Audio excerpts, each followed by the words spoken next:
खड़ी हैं। दुल्हन को उतारा गया, उतार के अंदर ले जाया गया। फूलों की सेज पे, फूलों के रास्ते पे चल रही हैं। तो बड़ी खुशी है अयोध्या में।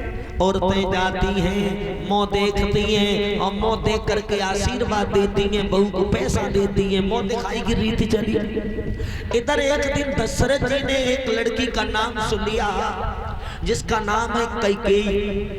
कैकेयी, अब तो कैकेयी का गांव पाकिस्तान में चला गया। तो कैकेयी का नाम सुना, कैकेयी बड़ी सुंदर है तो इनसे नहीं रुका गया। ये रथ पे सवार होकर के जाते हैं और कैकेयी के शर्त के अनुसार उनसे विवाह करके वापस चले जाते हैं। तो अब 3 रानियां मौजूद हैं महाराज दशरथ जी के आंगन में। अब तो सुख ही सुख है, कोई पैर दबाए, कोई गोड़ दबाए, कोई कच करे, बड़े सुखी है। एक दिन दशरथ जी शिकार यानी हिरण मारने चले। पहले के राजाओं को हिरण मारने का बड़ा शौक था। उसकी मृगशाला लाएंगे, किसी महात्मा को देंगे, वो तपस्या करेगा या खुद भोजन करेंगे। तो ये हिरण को मारने गए वन में। चलो बलकारी और करके घोड़ा गिरे सुमारी।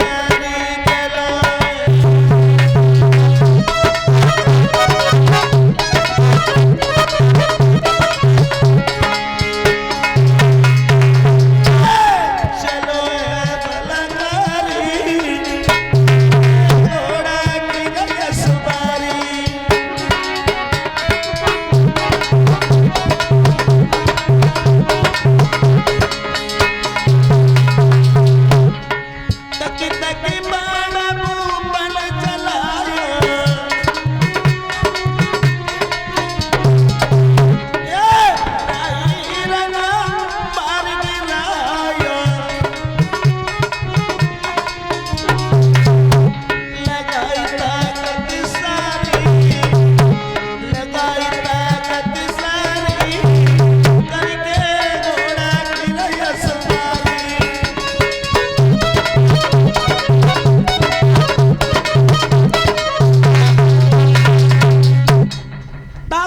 लगा करके हार गए। घोड़ा के आगे हिरण भागता है, लेकिन हिरण कहाँ लो भागे, कहाँ घोड़े की ताकत और कहाँ हिरण। हिरण से जब नहीं चला गया तो खड़ा हो गया और बोला दशरथ जी मानव भाषा में मैंने तुम्हारा क्या बिगाड़ा है। भैया हमारा तुम्हारा कोई लेन देन नहीं है, हम जंगल के जीव में घास चरते हैं, तुम्हारे खेत में भी नहीं जाते हैं और तुम हमारी जान क्यों ले रहे हो, हमें छोड़ दीजिए। अरे हमें भी अपनी जान बड़ी प्यारी है, दशरथ जी मुझे न मारिए।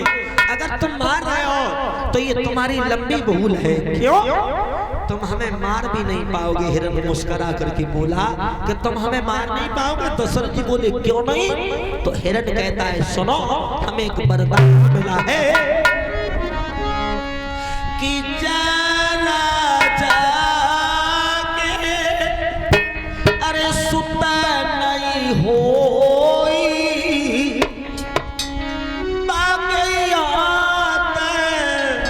मौत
तुम्हारे कोई संतान नहीं है।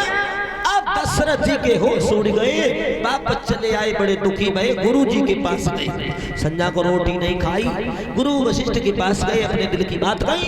तो वशिष्ठ जी कहते हैं दशरथ जी तुम एक यज्ञ करो, पुत्र यज्ञ दरो धीर हुई है सुतचारी, एक नहीं तुम्हारे 4 बेटा होंगे। पर अपने बहनोई को बुला, इनके बहनोई कौन थे? श्रृंगी ऋषि। दशरथ जी के बहनोई श्रृंगी ऋषि थे। और ये बिटिया की तरफ से 50 रुपए हैं। भगवान इस लली को, इस गुड़िया को बहुत सुंदर घर और बर दे, सुखों के झूला पे झूले। और इसी गांव सबलपुर के रहने वाले श्रीमान राम बाबू यादव, उनकी धर्म पत्नी की तरफ से ये पवित्र कमाई भगवान की कथा में दान हो रही है। भगवान से कामना करेंगे, आग्रह करेंगे, विनती करेंगे, इनके जीवन में ढेर सारी खुशियां दे, सिंदूर अमर कर दे राधा रानी, सुखों के झूला पे झूले, हजारों साल जियो।